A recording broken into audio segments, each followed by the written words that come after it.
When it comes to action movies, one of the most iconic is the 1988 film Die Hard, recognized as one of the best action films ever made. After watching it for myself, I gotta say it's a pretty fun watch. This was another paid fan request video from the Queen Diclonus, so thank you.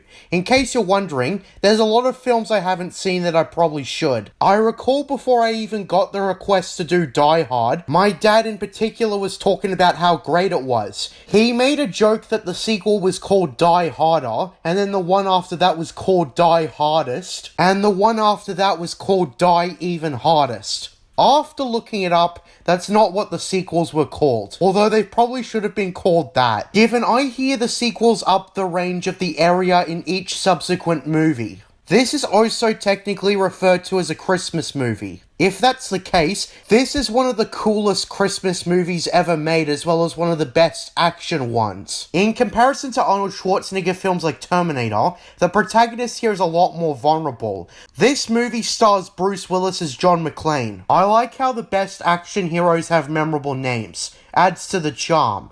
Anyways, the setup for Die Hard is that on Christmas Eve, John McClane arrives at Los Angeles. John is a New York cop that has flown across the country to see his estranged wife. Despite this being a one-off movie with a closed-off nature for a potential sequel, the characters here are pretty memorable, even if they're in supporting roles. For example, when John gets off the plane and into a limo, the driver, who is pretty much the comic relief, is pretty witty in his dialogue. He's extremely likable too, as he offers to help John reconcile with his wife Holly. You see, John is to attend a Christmas party at the Nakatomi Corporation building where his wife works. I saw that given the poster and the vibe this movie gives off, you know it's going to be a hostage situation. And yeah, the T-words don't come in until around 15 minutes in, but they effectively use the time to set up characters and the setting. Then those darn T-words come in as the movie's antagonists. They're led by the iconic villain Hans Gruber,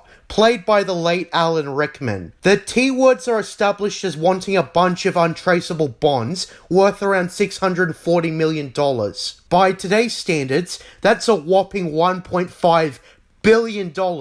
Provided the T-words split the share evenly, they'd be set for life if they got away with it. When they infiltrate the building, it feels like they properly planned and scouted out the heist, so that's for competent writing. McClane, who took off his shoes when the T-words stormed into the building, is forced to flee to the exit door. As such, he is the only one who can get away.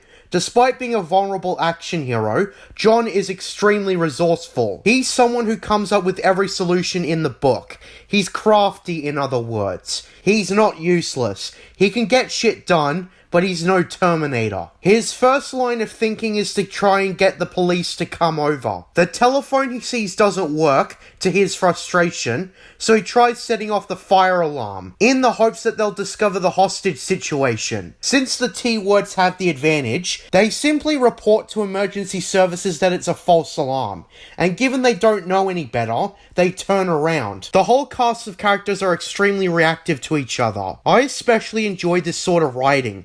The hero and the villain constantly aim to undermine each other. What I'm saying is that the script was well planned out. I mean, it is based on a book, and the adaptations seem to be the most intricate most of the time, given they're based on long, extremely nuanced work, but beyond that, the start is really great. A hostage situation is enough to cause conflict and tension, but beyond that, we're not even halfway. So it's great that they set up the stakes so quickly. The T-words execute the head of the company at the building after he refuses to give them information. They brought a slicer along anyways just in case they couldn't get the passcode. This exchange is quite tense. I like the way Gruber talks. He's always composed and comes across like he's been planning this heist carefully and knows exactly what he's doing. After the fire alarms bit, one of the goons comes up to find McClane. After a distraction, John points his gun at the dude. There's a brief exchange where John reveals he's a police officer to him before the struggle. The two violently tussle at each other, bashing into walls until falling down some stairs. And the goon lands on something hard and snaps his neck, killing him. McClane, of course, comes out of this encounter on top. I like how immediately afterwards, he essentially searches the body. He tries on the shoes of the dude he kills, but they don't fit. I like how they didn't take the easy way out. They naturally designed a scenario in which John McClane would be vulnerable due to no footwear. It's a simple decision, but I appreciate giving McClane an additional obstacle to overcome. Picking off the T-words one by one gives a sort of video game vibe, but it's completely organic. It's the point of having the villains be more powerful at the start of the story. The villains are imposing because they have the advantage of numbers, essentially. So anyways, John sends the body down the elevator. When Hans finds him, he sees the corpse along with the message that John wrote. "Now I have a machine gun. Ho ho ho." Doing that might come off as sadistic, but you have to remember that John McClane is a lone wolf, and so it's very likely that this is meant as a means of intimidation. We also see John is hiding on top of the elevator, and marking off the names of those he has to pick off. At this point in the movie, it becomes really claustrophobic. The movie does a great job at having us be in the same position as John, crawling through the elevators and narrowly avoiding the chance of getting crushed. He proceeds with his plan of getting the police to come over through the radio. When emergency services receive the signal, they assume it's for the same reason the fire alarm was pulled, and they think it's a prank call essentially.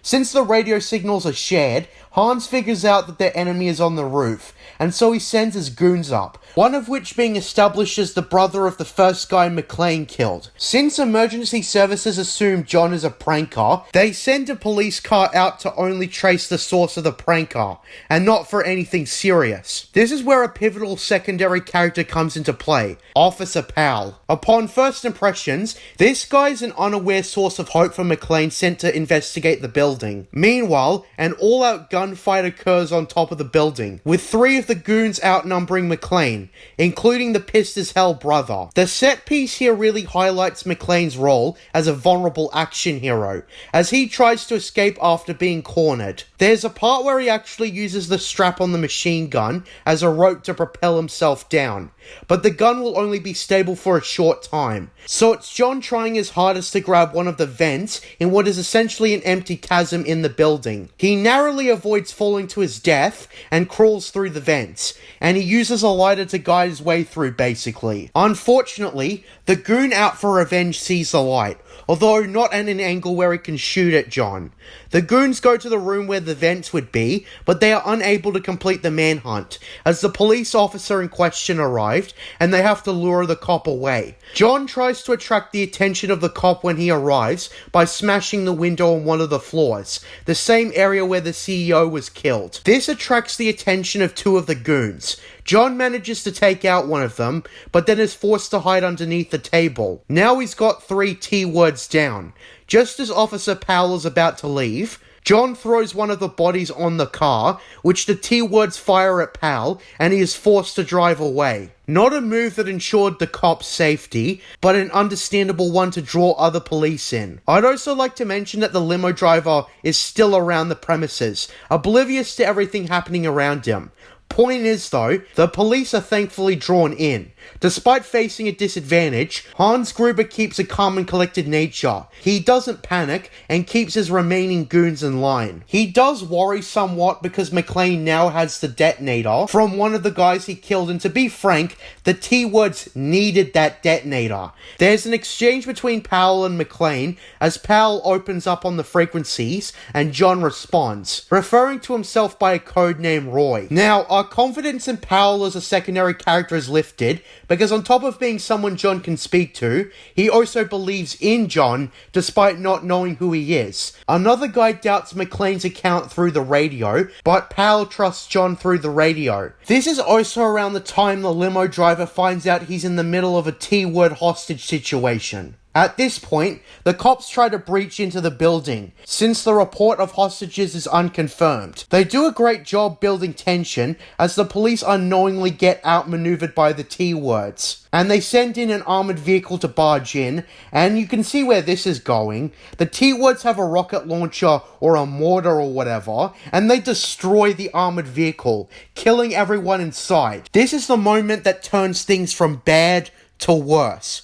John aims to stop the police assault by throwing the C4 down the elevator with a chair, in which he's able to kill a few of the T-words, but the explosion is so hard, even Michael Bay couldn't dream of it. John narrowly avoids getting caught in the explosion, and still hides in one of the random floors. It's here where some douchebag, who was earlier in the movie trying to hit on John's wife, gives John's identity up to the T-words, and offers John the chance to surrender through the radio. Of course, John refuses to give himself up, and Hans kills the dude. Now the T-words know who their mysterious enemy is. Basically, before the climax of the movie, Hans poses as a hostage and meets up with John.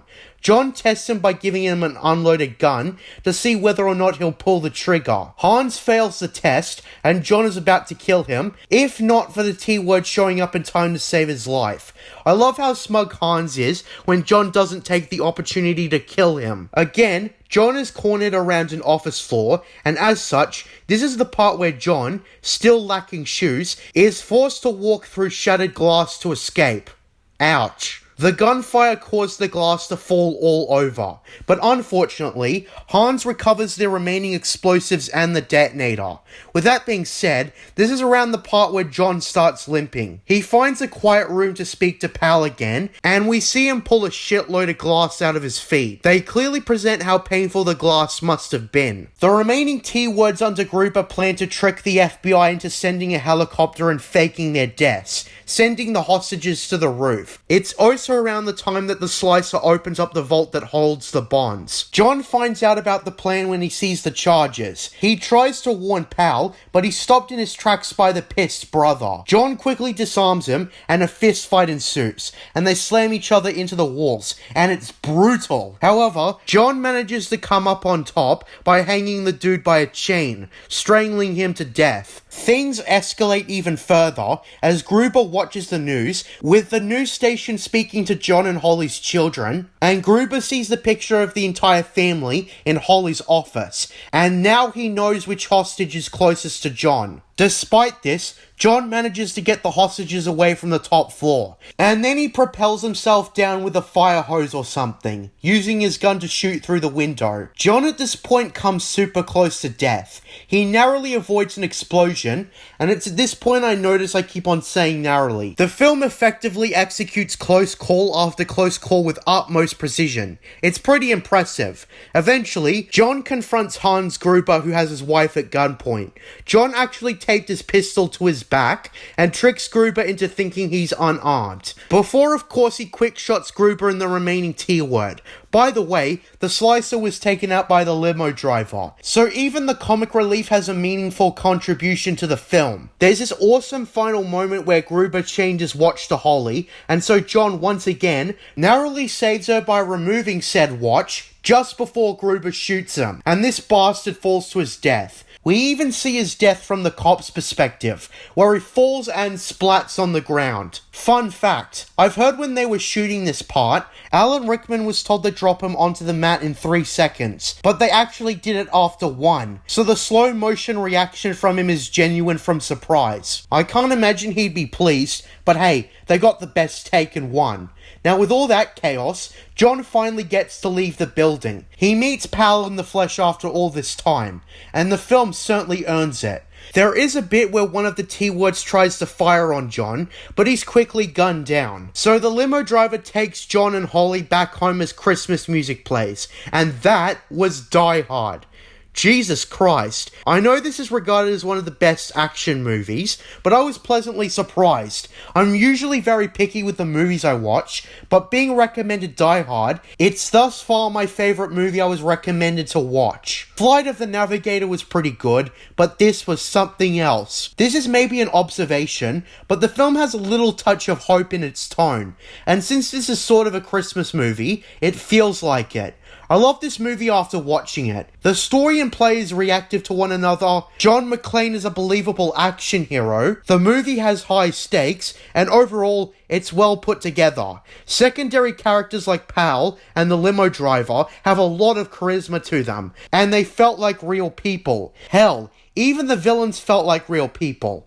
Despite his calm and collected nature, Hans Gruber could become worried if things didn't go his way, aka when he lost the detonator to McClane. I'm happy to give Die Hard a 9.5 out of 10. It's a near perfect score. It's a movie with a different approach to every Schwarzenegger movie ever, and with that, That's my review.